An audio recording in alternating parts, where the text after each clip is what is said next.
धम्मं शरणं गच्छामि। आज हम 21वीं सदी में प्रवेश कर चुके हैं। 21वीं सदी में हम देख सकते हैं कि बाहरी विकास जो तकनीकी विकास है, जो कि बहुत ही प्रभावशाली रूप से हो रहा है, खासकर मनुष्य के समाज में कई दफा इस तरह से देखा गया है कि मनुष्य के समाज की जितनी भी परेशानियां हैं और कठिनाइयां हैं, उन सभी के समाधान जो हैं वो केवल तकनीकी या बाहरी विकास से ही हो सकते हैं। ऐसा माना जाता था। उदाहरण के तौर पर जब शरीर में तकलीफ होती थी तो उससे छुटकारा पाने के लिए सोचना पड़ता था, लेकिन आज वैज्ञानिक दृष्टि से, जैसे कि खास तौर पर चिकित्सालय यानी कि सेहत से संबंधित जो विज्ञान है और जिस तरह से डॉक्टर्स चिकित्सक शोध कर रहे हैं, यानी कि एक दिमाग से संबंधित जो मनोविज्ञान आदि के माध्यम से शोध कर रहे हैं, तो इस नतीजे पर पहुंचे हैं कि हमारा जो दिमागी हालत है उसमें परिवर्तन होना बहुत जरूरी है।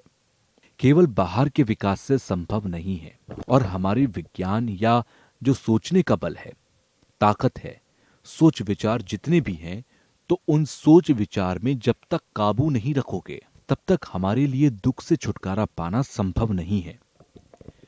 इसलिए संसार में जितनी भी कठिनाइयां या परेशानियां समाज में हैं, वो सब लालच की वजह से हैं। लालच में आकर या गुस्सा होकर, घमंड या अहंकार करके, या फिर मुकाबलाबाजी करते हुए, जो 5 इंद्रियों से संबंधित विषय हैं, जैसे कि जब कोई सुंदर रूप दिखाई देता है तो आकर्षित हो जाना, या फिर कोई संगीत सुनकर प्रभावित होना, खाने की कोई सुगंध आ जाए या स्वाद जो भी मन के प्रति अनुकूल हो तो उसके प्रति हम मन में पाने की इच्छा रखने लगते हैं। तो ये एक मानसिक कठिनाई के कारण है। जब सभी समस्या उत्पन्न हो रही है तो केवल बाहर के विकास से यह सब संभव नहीं होगा। इसलिए हमें इसके पीछे के कारणों तक पहुंचना बहुत जरूरी है। अपने अनुभव से ध्यान देते हुए मनुष्य के समाज में हम ये कर सकते हैं। मनुष्य को सोचने का बल प्राप्त है, इसलिए मनुष्य ज्यादा सोच सकता है। और शायद यही वजह है कि 4000 वर्ष से सोच विचार आरंभ हुआ है, शुरू हुआ है।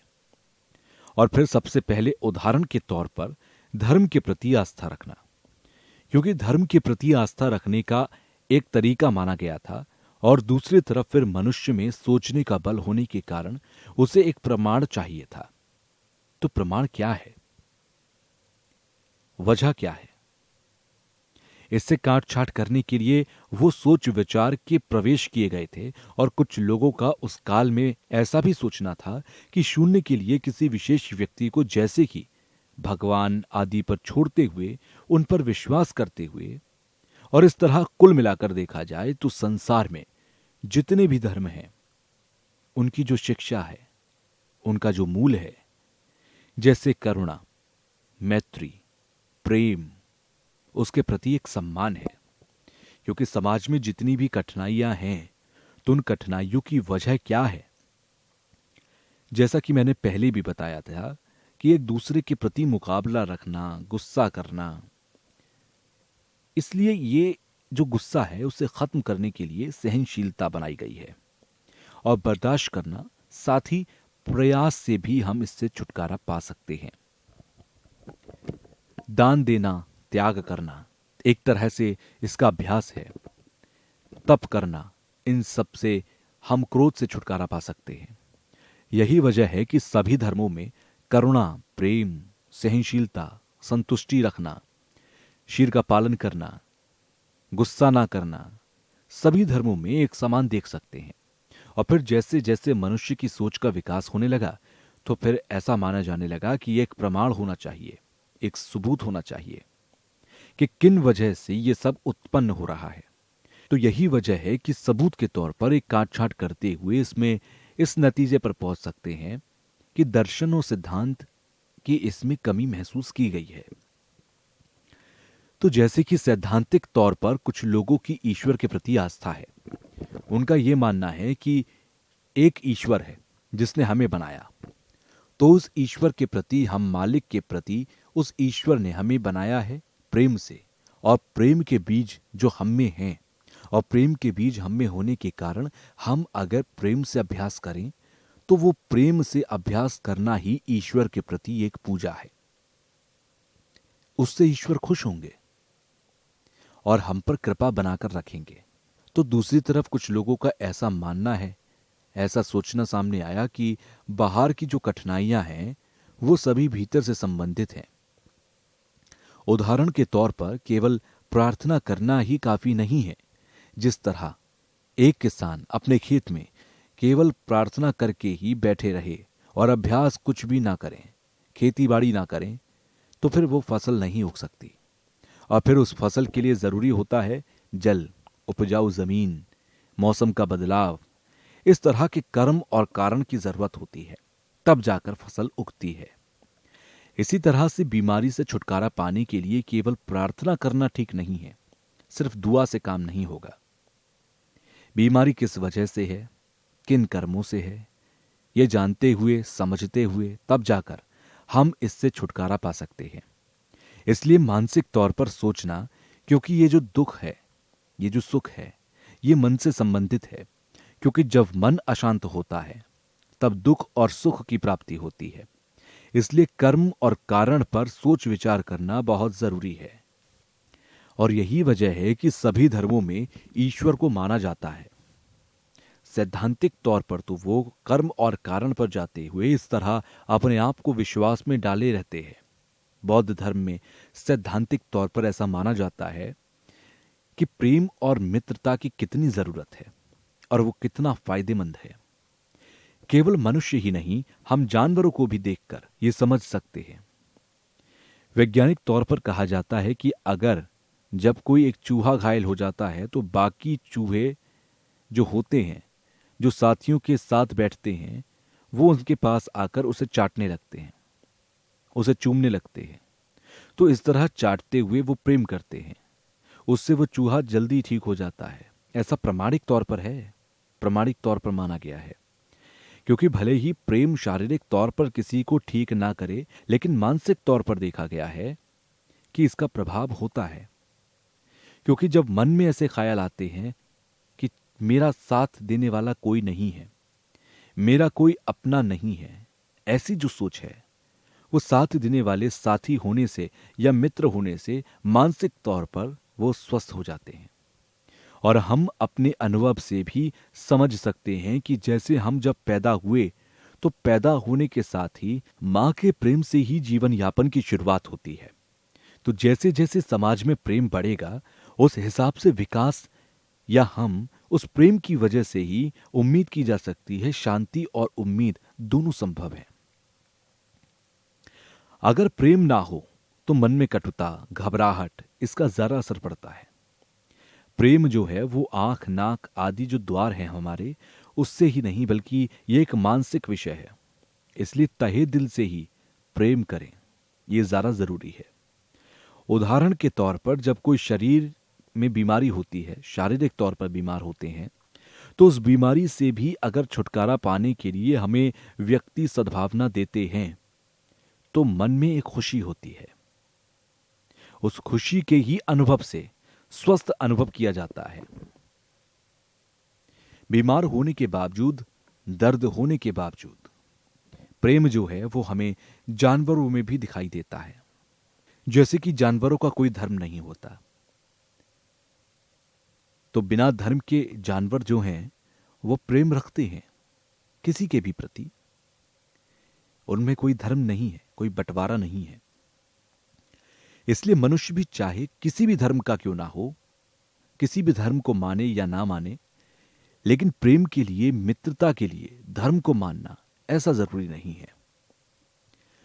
उदाहरण के लिए अगर एक घर में बेशुमार दौलत है और वहां प्रेम नहीं है तो आप वहां जीवन यापन नहीं कर पाएंगे। और भले ही धन दौलत हो या ना हो, अमीर ना भी हो, लेकिन अगर प्रेम है तो फिर जीवन यापन हो सकता है। और कुछ लोगों की यह गलतफहमी है कि करुणा और मैत्री यानी प्रेम जो है वो धर्म से संबंधित है, एक विषय धर्म का है। यह एक अभ्यास ऐसा है जो मानते हैं वो एक गलतफहमी करते हैं। जितने भी मनुष्य के समाज हैं सभी धर्म समाज बनाया जाए ऐसा संभव नहीं है। मनुष्य के समाज में एक प्रेम का समाज बनाया जा सकता है, ऐसा हम संकल्प भी ले सकते हैं, माना भी जा सकता है। मनुष्य इस समाज में जो है वो करीब 70 अरब जो लोग हैं वो सभी धार्मिक बनाए जाएं, ऐसा अभ्यास करें तो ये एक तरह की बेवकूफी है, ये संभव ही नहीं है। हालांकि इतने सारे धर्म हैं तो धर्मों के बीच में मतभेद एक दंगा पैदा करने वाली बात होती है, गलतफहमी पैदा करने की बात होती है। जहां तक धर्म की बात है तो वो आने वाले परंपरागत अपने माहौल के हिसाब से, अपने देश दुनिया के हिसाब से, अपने पुरखों के जो धर्म हैं उसके हिसाब से बने रहे तो ये अच्छा रहता है। जहां तक एक सभी प्राणियों और मनुष्यों को एक प्रेम रूपी मनुष्य बनाना संभव है, ये हमारी शिक्षा के माध्यम से तो संभव है। इसलिए प्रयास हमारा ये होना चाहिए कि सभी मनुष्य प्रेम से भरपूर हों, ऐसा समाज बनाया जाए। मैं ऐसा मानता हूं कि यह हमारी जिम्मेदारी भी है, हमारा अधिकार भी है।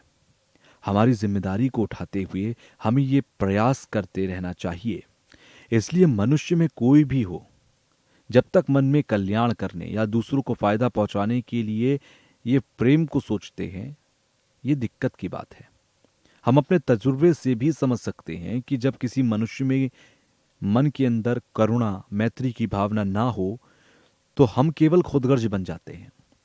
तो उस खुदगर्जी की वजह से हमेशा मन में अपने बारे में ही सोचना, भले ही उस व्यक्ति के पास शिक्षा प्राप्त हो, धन दौलत हो, लेकिन अगर मन में करुणा और मैत्री का अभाव होने के कारण खुदगर्जी के कारण होता है, भले ही शिक्षा प्राप्त हो उससे लाभ नहीं होता, धन प्राप्त हो उससे लाभ नहीं है, तो उससे कल्याण नहीं हो रहा है।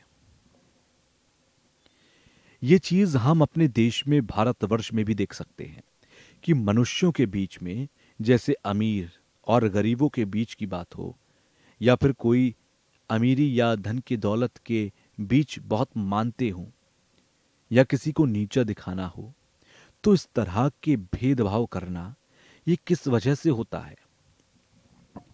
इस देश में कानून है और ये एक लोकतांत्रिक देश है, लेकिन फिर भी इस तरह की जो कठिनाइयां आती हैं वो किन कारणों से हो रहा है? केवल खुदगर्ज बनने की वजह से, अपने बारे में सोचने की वजह से। यहां तक कि अब ये धार्मिक समाज में भी देखा जा रहा है। पूजा पाठ तक सीमित रहना या फिर कोई पाठ करना, पूजा अर्चना करना, अगर यहीं तक सीमित रह जाए तो फिर एक बड़ी दिक्कत की बात है। इस बात को समझते हुए कि करुणा और मैत्री का प्रयास होना चाहिए, ऐसा प्रयास करें। तो इसलिए हम मनुष्य जो हैं बचपन से ही मां बाप के प्रेम से ही जीवन यापन की शुरुआत हुई। इसलिए हम ये कह सकते हैं कि हमारे जीवन की जो एक शुरुआत हुई थी वो प्रेम से हुई। बारीकी से देखा जाए तो मनुष्य एक कुदरती बल प्राप्त करता है, ये स्वभाव से ही उसमें करुणा और मैत्री के संस्कार हैं। करुणा और मैत्री के संस्कार या उसे समझने के लिए कोई नए तरीके की सोच या नया तरीका अपनाना जरूरी नहीं है। उदाहरण के तौर पर बचपन में जब बच्चे खेलते हैं तो आपस में कोई जात पात नहीं देखते, यहां तक कि अमीर और गरीब का भी सोच विचार नहीं होता। और जैसे जैसे बड़े होते हैं वैसे वैसे सोच में बदलाव आता है। ये किस जाति का है, अमीर है, गरीब है, पढ़ा लिखा है या अनपढ़ है, जैसे जैसे हम बड़े होते हैं वैसे वैसे ये सारे गुण आते चले जाते हैं। इसलिए बिना अभ्यास हमारे अंदर जो संस्कार हैं उसे समझते हुए यहां तक कि कहा जाता है कि काट छांट करते हुए शरीर की सेहत के लिए भी अच्छा मन होना जरूरी है। और अच्छे मन से ही अच्छी सेहत संभव है, ऐसे कहावत के तौर पर भी कहा जाता है। तो खासकर भारतवर्ष में धर्मनिरपेक्षता की जो परंपरा है, भारतवर्ष का एक संविधान भी धर्मनिरपेक्षता के आधार पर है और हजारों वर्ष के जो भारत के दर्शन हैं वो उस आधार पर हैं। इसीलिए हम उस आधारशिला पर हैं और धर्मनिरपेक्षता के यहाँ दो अर्थ माने जाते हैं। जैसे कि धर्म से संबंधित होना जरूरी नहीं है। धर्म का जो अर्थ है वो सभी धर्म को एक समान देखना है। ये एक धर्मनिरपेक्षता है। दूसरे तौर पर जो धर्म को नहीं मानते उन्हें धर्मनिरपेक्ष कह सकते हैं। धर्मनिरपेक्षता के दो अर्थ हैं। समझें, उदाहरण के तौर पर तो भारतीय दर्शन में चैवक जो है वो एक संप्रदाय के तौर पर भेदभाव है, ऐसा माना जाता है। लेकिन उन उच्चारण तक जो आचार्य होते हैं, ऋषि होते हैं, उन्हें भी ऋषि के नाम से संबोधित किया जाता है, बड़े सम्मान के साथ, आदर पूर्वक। भले ही दर्शन और सिद्धांत में मतभेद हो, लेकिन लोगों के हित में होने के कारण उनका सम्मान किया जाता है। इसीलिए किसी भी जगह प्रांत में पैदा हुआ हो, जैसे संसार भर में इस दुनिया में कितने सारे धर्म हैं, हम ये कह सकते हैं कि संसार में जितने भी धर्म हैं वो धर्म भारतवर्ष में विराजमान है। भारत में जिस तरह सभी धर्म एक साथ हैं, एक मंच पर हैं, तो ये पूरी दुनिया के लिए एक उदाहरण है। और मैं समझता हूं कि ये आदर्श, ये उदाहरण आप पेश कर सकते हैं। इसलिए अपने धर्म के प्रति श्रद्धा रखें और दूसरे के धर्म के प्रति आदर रखें। आदर और श्रद्धा का अर्थ समझते हुए अपने धर्म के प्रति श्रद्धा रखना, दूसरे के धर्म के प्रति आदर रखना, ये संकल्प लीजिए। और आज हम केवल धर्म के आधार पर करुणा या मैत्री का विकास करेंगे, ये कहना शायद ठीक नहीं है। शिक्षा के माध्यम से हम करुणा और मैत्री पैदा करेंगे, ये हम अभ्यास कर सकते हैं और ये शुभारंभ होना चाहिए। और मेरा मानना है कि भारतवर्ष से ही इसका शुभारंभ होगा। भले ही दर्शन, सिद्धांत और सोच विचार में अंतर हो, लेकिन वो एक दूसरा विषय है। लेकिन स्वभाव से करुणा और मैत्री का जो संस्कार है, तो इस संस्कार से ही ऐसा अभ्यास करते हुए कि केवल अपने बारे में ना सोचते हुए, स्वार्थ को त्यागते हुए, क्योंकि खुदगर्ज होने से हम दूसरों को तकलीफ देते हैं, धोखा देते हैं, तो उसे त्याग कर दीजिए। इस ओर हमें प्रवेश करना है। जितने भी धर्म हैं, उन धर्मों के बारे में, जैसे कि दो तरह के धर्म माने जाते हैं, एक धर्म जिसके सिद्धांत हैं और एक धर्म जिनके कोई खास सोच विचार नहीं है, आस्था के तौर पर है। तो इसलिए जो दर्शन है, सिद्धांत वाले धर्म हैं, वो एक तरह से ऐतिहासिक है, ज्यादा समय से हैं, युगों से हैं। जो सोच विचार, दर्शन, सिद्धांत वाले धर्म हैं, उनमें भी दो तरह के हैं। एक वो जो ईश्वर को मानते हैं और दूसरे वो जो ईश्वर को नहीं मानते हैं। ईश्वर को नहीं मानना मतलब कि यह संसार केवल ईश्वर द्वारा ही बनाया नहीं गया। लेकिन जहां तक लक्ष्य की बात है, तो लक्ष्य सबका एक है, करुणा और मैत्री का विकास। तो उस करुणा और मैत्री के विकास के लिए, करुणा के विकास के लिए उसके दर्शन और सिद्धांत, सोच विचार जो कि अलग अलग तरीके से बनाए गए, अलग अलग सोच विचार होने के कारण, समाज में अलग होने के कारण, माहौल अलग होने के कारण, उदाहरण के तौर पर समाज और माहौल अलग होने की वजह से उनके रास्ते दिखाने वाले पैगंबर भी अलग होते हैं। जैसे उदाहरण के तौर पर भगवान अपने मालिक के हिसाब से उसमें ये तौर तरीके देख सकते हैं, धर्म में भी देख सकते हैं। जैसे कि भावना बड़े छोटे के प्रति रखना, या फिर सोच विचार में अंतर होने से रखना या नहीं रखना। इस तरह से हमारे 5 सिद्धांतवादी भी हैं, इस तरह से रखे गए हैं। और भगवान बुद्ध के भी वचन, जैसे हमारे शरीर के तौर पर, जैसे आंख, नाक आदि जो 5 जिस्म हैं, इनके बारे में कहा गया। जिस्म ही एक प्रकार का मनुष्य है, व्यक्ति है, और इस जिस्म को उठाने वाला व्यक्ति माना गया। और इसी तरह कुछ जगहों पर बुद्ध के वचनों में यह कहा गया कि ये व्यक्ति नहीं है, ये इंसान नहीं है, लेकिन कर्म है, ऐसा कहा गया है। और कुछ जगह पर यह भी कहा गया कि बाहरी तौर पर कुछ नहीं होता, ये सिर्फ एक दिखावा है। और मन जो है, वस्तु आदि जो है, तो ये एक तरह की बात है, जो वचन है वो आपस में मेल नहीं खाता। मेल न खाने के बावजूद बुद्ध के कई वचनों में ऐसा कहा भी गया है, इंसान जो है जिस्म को रखते हुए, तो ये आपस में मेल नहीं खाता है। इसका बुद्ध के वचनों में कई जगह जिक्र होता है, इसकी चर्चा होती है, क्योंकि जिनको भी बुद्ध ने वचन दिया, उनकी सोच विचार को देखते हुए ऐसा कहा गया है। एक तौर तरीका है, उपाय है। और फिर संसार भर में जितने भी जो धर्म हैं, उन धर्मों के भले ही दर्शन और सिद्धांत में अंतर हो, लेकिन जो शिक्षा है वो मैत्री और विकास के लिए दिए गए। और ऐसा मेरा मानना है कि भारतवर्ष में संख्यावाद से शुरू करते हुए जितनी भी शाखाएं हुई धर्म की, और आखिरी में सिख धर्म के, तो इतने हजार वर्ष धर्म के इतिहास रहे, परंपरागत रहे, और उसके बाद ये सभी जो धर्म रहे संख्यावाद आदि से लेकर सिख धर्म तक, तो इन सभी धर्मों की तरह एक तरह से भारत ही इनकी जन्मभूमि है। बाहर के भी देशों से जो धर्म यहाँ आए वो सभी भी भारतवर्ष में सभी धर्म सैकड़ों सालों से विराजमान है। कहने का अर्थ ये है कि पूरे संसार में जितने भी धर्म हैं वो सभी भारत में एक साथ विराजमान हैं। तो ये एक सही मायने में एक बड़ा उदाहरण है। ये उदाहरण कुछ समय के लिए ही नहीं बल्कि हमेशा के लिए विराजमान है। मैं समझता हूं कि भारतवर्ष के लिए एक गौरव का विषय है। ये जो आपको अपने पुरखों से विरासत के तौर पर मिला है, इस पर गर्व करिए।